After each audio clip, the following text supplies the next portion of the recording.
এই নজওয়ানিল যদি সংসদ যায় দুমরনে ফেলেব না রে, দুমরনে ফেলেব না রে। আরে এ ওয়াবিয়াল দেখতেছে না, মৌদুদিয়াল দেখতেছে না, বাস সুন্নিয়ালরে ঠেল ধরা দেন পরে দে ভাইবু কেন করি তারা জানে জানে না জানে। বিএনপি যদি ক্ষমতা যায় ইতারা হবে তো সুন্নি মুলিয়ালরে একখানে স্পেশাল চেয়ার দাও, ইতারার বক্তব্য নিমদের সংসদত এরাম থাকলে রাজনীতিগিতাইও না যাতে রাজনীতিগিত আসছে সাদিয়ে নিছে মাসর ডেলে ফিচ্ছে যার গই আজহার হিসাব হয়েছে না একা না ইন্ডিয়া কান চেয়ার দাও।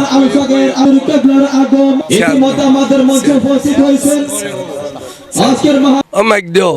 মার খাবা খো আবার খো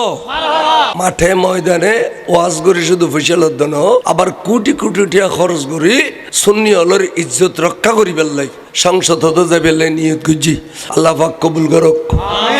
এই নজওয়ানিল যদি সংসদ যায় দুমরনে ফেলেব না রে। আরে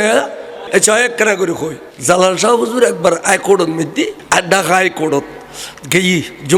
জুমা ঈদ ঈদ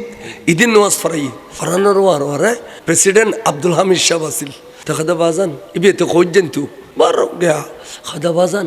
আনুরুন নবীর আজ একখানা সালাম দিলে বাজান হইতো খাদা হ্যাঁ দিবে লাও প্রেসিডেন্ট যে তো কই জালাল সাহেব রবিল আর মিলাদ কাম এ ওয়াবিয়াল দেখতেছে না, মৌদুদিয়াল দেখতেছে না, বাস এতালে সুন্নিয়ালরে ঠেল ধরা দেন পরে দে ভাইবু কেন করি তারা জানে জানে না জানে। ইন বাহাদুর লোম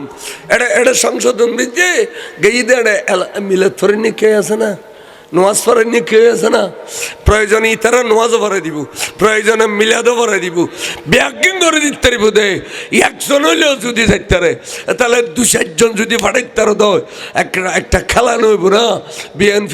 বিএনপি যদি ক্ষমতা যায় ইতারা হবে তো সুন্নি মুলি হলো রে একখানে স্পেশাল চেয়ার দাও, ইতারার বক্তব্য নিমদের সংসদত সুবহানাল্লাহ না এতাল্লাই আর রাতে একবার হইলেও সুন্নি হলরে ফাটানোর দরকার আছে না নাই।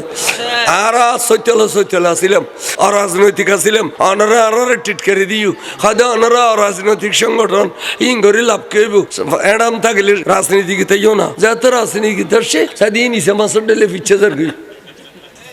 সুন্নি সুন্নি আনারা সুন্নি হলরে সংসদ পর্যন্ত পৌঁছে ফেলে প্রতিজ্ঞা করন আয় এতক্ষণ ওয়াজ গজি প্রায় 2 ঘন্টা ওদা আজহার হিসাব আই বেললে এবার যে তাইছে প্রতিদিন ওয়াইস আর আজিয়ার গান আদান নিয়ে দুধ আরও দোয়া করিবেন আয় আনারা দোয়া করি এই বিয়ে তকরির করিব। আসসালামু আলাইকুম ওয়া রাহমাতুল্লাহি ওয়া বারাকাতুহু। আপনাদের সম্মুখে আর হাদিসের আলোকে গুরুত্বপূর্ণ পেশ করেছেন।